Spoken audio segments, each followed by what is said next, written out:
Next opponent, please. My name is Dr. Tapper, 16909 Burke Street, Omaha, Nebraska. Again, my name is Dr. Tapper, and I am no stranger to you, as this is my third time here addressing the regulations and mask mandates. Imagine a virus so deadly and severe that you have to have a test done to find out whether or not you've had it. You guys are basing these numbers on positive cases and not hospitalizations or deaths. That's what you should be basing those off of. The numbers are hyperinflated by false positives and the never-ending doom and gloom from the mainstream media. I was taught that fear is the fire that fuels the furnace of disease. And when will this fear-mongering stop?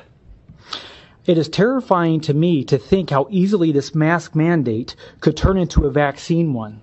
You see, I follow the vaccine narrative very closely, and I have been for the last decade.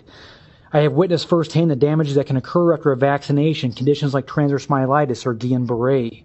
I have met many families that have lost a child to vaccine injury. Injuries are real and not rare. The companies that lie and gaslight these poor families are the same companies and organizations that feed you and the public this corona propaganda. Last year, the World Health Organization stated that the greatest threat to our health is people who refuse vaccinations.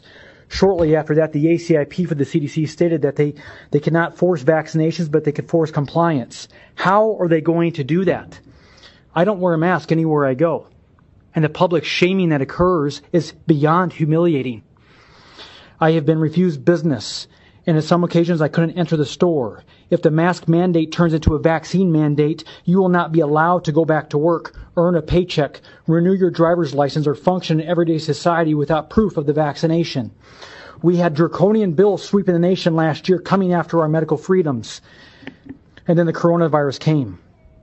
The Trojan horse to implement this tyrannical agenda. I believe this to be spiritual and psychological warfare on the people. The rate of suicide is the highest it ever has been in human history. More people have died this year of suicide than from corona.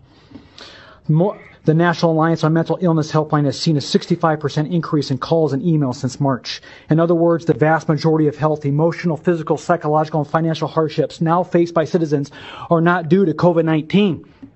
They are due to ongoing catastrophic lockdowns, restrictions, and policies imposed by unaccountable, irrational governments. Since when is it your job to pass legislation on health?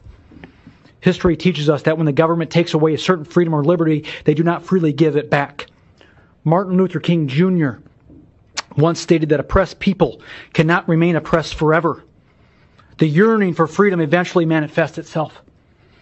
We are 6 months into this circus that was supposed to be 2 weeks to flatten the curve.